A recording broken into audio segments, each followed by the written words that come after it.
आज की प्रेरणादायक कहानी, जाग उठा परोपकार। एक समय की बात है। नयासर गांव में राजू नामक एक व्यक्ति रहता था।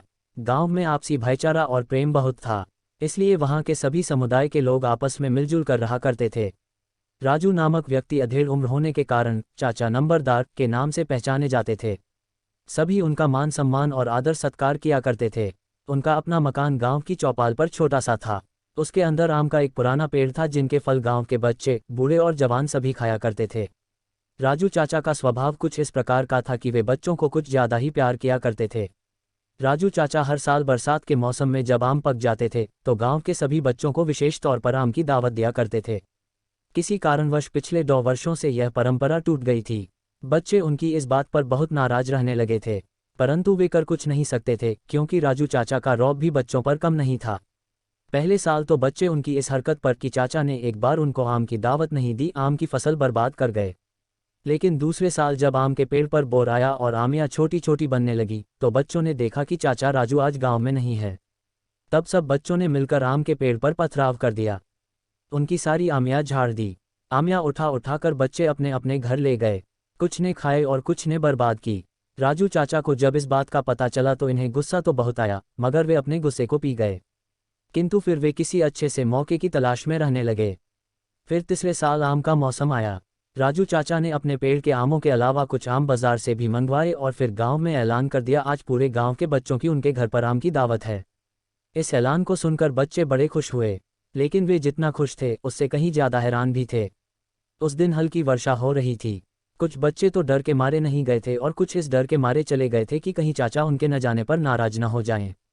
फिर भी गांव के लगभग आधे से अधिक बच्चे चाचा राजू के घर आम की दावत पर उपस्थित हुए। हल्की हल्की बारिश पड़ रही थी, ठंडी ठंडी हवा चल रही थी। बच्चे मजे लेकर आम खा रहे थे। जब आम समाप्त हो गए और बच्चे को अंगड़ाई आने लगी तो अनायास ही एक बच्चे की नज़र चाचा के घर के एक कोने की तरफ उठ गई, जहां छप्पर के नीचे एक बहुत बड़ा किसी वस्तु का ढेर पुआल से ढका हुआ था। उस बच्चे ने यह बात अन्य बच्चों को इशारे से बताई। तब अंत में एक बच्चे ने डरते डरते चाचा राजू से पूछ ही लिया, चाचा जी, इस ढेर में आपने किसके लिए क्या छुपा रखा है?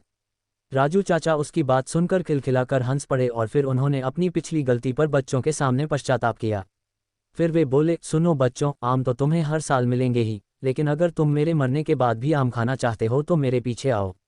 चाचा उठकर छप्पर पर बने ढें की ओर चल पड़े। बच्चे भी उनके पीछे पीछे चल दिए। चाचा ने ढें के ऊपर से पुआल हटाए और बच्चों से कहा, बच्चों, अपने दोनों हाथों में भरकर जितने भी आम ले जा सको ले जाओ। बच्चों ने खुशी खुशी ढें से आम उठाकर अपने दोनों हाथों में ले लिए।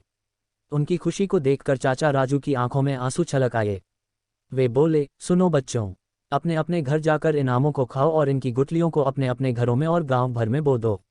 और आम के लिए कितने दिनों तक इंतजार करना होगा? बच्चों के बीच से एक धीमा स्वर उभरा, परंतु उस धीमे स्वर को चाचा राजू ने सुन लिया था। तब उन्होंने जाते बच्चों को रोका और अपने बेटे के कंधों पर हाथ रख कर बोले, जब तक तुम्हारे द्वारा बोए गए पेड़ों पर आम आए तब तक तुम हमारे पेड़ से हर साल आम खाना। मेरा बेटा तो यहीं पर तुम्हारे बीच रहेगा। ये तुम्हें हर साल अपने पेड़ के इसी प्रकार आम खिलाएगा। फिर जब तुम्हारे पेड़ों पर फल आने लगेंगे तो तुम जिंदगी भर अपने पेड़ों से आम खाना।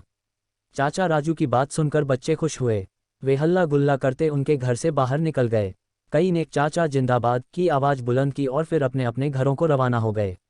शिक्षा। मित्रों, परोपकारी व्यक्ति का स्वभाव यदि कुछ समय के लिए सो जाए तो जल्द ही पुनः जाग जाता है। स्वभाव से मजबूर आदमी अपने स्वभाव को त्याग नहीं पाता। जैसे कि चाचा राजू ने बच्चों को इस बात की भी सीख दी कि यदि भविष्य में सुखी रहना चाहते हो तो उसके लिए प्रयास आज से शुरू करो। ओम शांति। ऐसी ही मजेदार और इंटरेस्टिंग कहानी सुनने के लिए इस चैनल को सब्सक्राइब करो और वीडियो को लाइक करो। धन्यवाद।